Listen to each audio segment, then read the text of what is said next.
அனைவருக்கும் வணக்கம். வாழ்க வளமுடன். நான் உங்கள் பாலசுப்ரமணி. நம்ம இன்னைக்கு பார்க்குற தலைப்பு என்ன அப்படின்னு பார்த்தோம்னா கரிசை கரணம். கரிசை கரணத்தை பற்றி பார்க்கலாம். கரணங்கள் மொத்தம் 11. அதாவது நம்ம 12 ராசிக்கும் சேர்த்து 11 கரணம். அதில் கரிசை கரணமும் ஒன்று. கரிசை கரணம் அப்படின்னு எடுத்துக்கிட்டோம்னா அதனுடைய தெய்வம் விநாயகர். விலங்கு யானை. பிள்ளையார்பட்டி கற்பக விநாயகரை வழிபாடு செய்யணும்.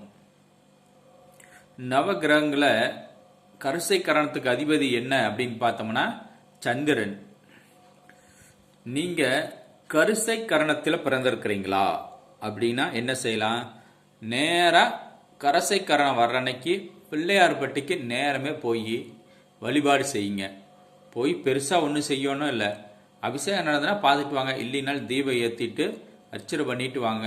சூப்பராக இருக்கும்.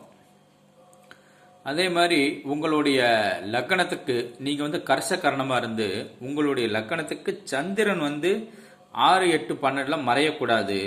பலம் குறையக்கூடாது. நீச்சம் ஆகக்கூடாது. இந்த மாதிரி சூழ்நிலை ஏற்பட்டுச்சு அப்படின்னா சந்திர திசை உங்களுக்கு சிரமத்தை கொடுக்கும்.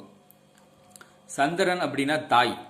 தாய்க்கு ஏதாவது ஓத்துனியோ நோய் நொடிகளை கொடுக்கலாம்.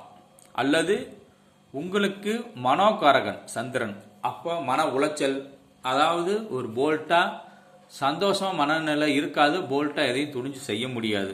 இந்த மாதிரி பிரச்சனைகள்லாம் ஏற்படலாம். ஆனால் நீங்கள் கரிசை கரணமாக இருந்து சந்திரன் பலம் குறைந்தாலும் நீங்கள் பிள்ளையார்பட்டிக்கு கரிசை கரணம் வர நாளில் போய் வழிபாடு செஞ்சுட்டு வாங்க. கரிசை கரணம் வர்ற எல்லா நாளுமே போக முடியல அப்படின்னாலும் நம்ம வளவுக்குள்ள தெருவுக்குள்ள நம்ம ஊரில் இருக்கிற உங்கள் ஊரில் இருக்கிற விநாயகரை போய் தீபை ஏற்று வழிபாடு செஞ்சுட்டு வாங்க.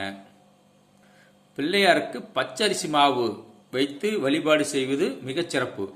ஏன்னா சந்திரன் என்ன பச்சரிசி மாவு கொஞ்சமாக மாவு பிடிச்சி கொண்டாய் வச்சு விநாயகரை கும்பிட்டு தீபம் ஏற்றிட்டு அங்கே பக்கத்தில் 2 பேர் இருந்தால் கொடுங்க. நீங்களும் சாப்பிடுங்க. அது மிக மிக சிறப்பானது. அதாவது கரிசை கரணம் வர அன்னைக்கு உங்கள் உள்ளூரில் இருக்கிற விநாயகரையும் வழிபாடு செய்யுங்க. அடுத்தது விலங்கு அப்படின்னா யானை. யானைக்கு காசை கொடுக்கலாம், பழத்தை கொடுக்கலாம், கரும்பு கொடுக்கலாம். யானை கரும்பு நல்லா திங்கும். புல்லு கொடுக்கலாம். யானைக்கு என்னென்ன உணவுகள் திங்குமோ அதெல்லாம் கொடுக்கலாம். யானை பராமரிப்பு செலவுக்கு பணமும் கொடுக்கலாம். யானையை போட்டா பிடிச்சி யானை படத்தை வச்சுக்கலாம். செல்லுலையும் வச்சுக்கலாம், வீட்லேயும் மாட்டிக்கலாம். நீங்கள் அடிக்கடி யானையை பாருங்கள். அதாவது கர்ணனாக தான் உன்னை காக்கும் தெய்வமே. ஒரு ஜாதகம்னு எடுத்துக்கிட்டா கர்ணனாக தான் காக்கும் தெய்வம். அதனால் நீங்கள் யானையை தெய்வமாக நினைக்கணும். யானையை பார்த்தா யானை போகுது போ அப்படின்ட்டுலாம் போகக்கூடாது. யானை போகுதா கையெடுத்து கும்பிடு. யானைக்கு ஏதோ ஒரு உணவு வாங்கி கொடு, வணங்கு. அது நமக்கு தெய்வம். அதை கும்பிட்டா நம்ம என்னைக்கும் நல்லா வாழலாம் அப்படின்னு யானையை கும்பிடுங்க. உங்களுக்கு சந்திர தசை நடக்குது அப்படின்னா அரிசி மாவு சாமிக்கு முன்னாடி வச்சு விநாயகருக்கு முன்னாடியே வச்சு 4 பேர்த்துக்கு தானம் செய்யலாம். பச்சரிசி தானம் செய்யலாம். இதை பவகரணம் வர நாளில் செய்யுங்க. மிகச்சிறப்பாக இருக்கும். அதாவது கரிசை கரணம் வர நாளில் விநாயகர் வழிபாடு செய்யுங்க.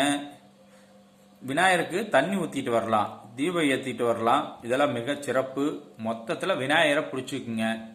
உங்களுக்கு கரிசை கரணத்தினால எப்பவும் பயன்தான் கிடைக்கும். வாழ்க வளமுடன். நன்றி, வணக்கம். இதை செஞ்சு பாருங்க. உங்கள் வாழ்க்கை எப்படி இருக்குது? சந்திரன் சரியில்லையா, மன நிம்மதியே இல்லை அப்படின்னு எடுத்துக்கிட்டே இதை செஞ்சு பாருங்க. ரெகுலராக பவகரணம் வரனால பிள்ளையார்பட்டி போகணுன்னாலும் ஒரு தடவை பிள்ளையார்பட்டி போயிட்டு மீதி உங்கள் உள்ளூர்லேயே செஞ்சு பாருங்க.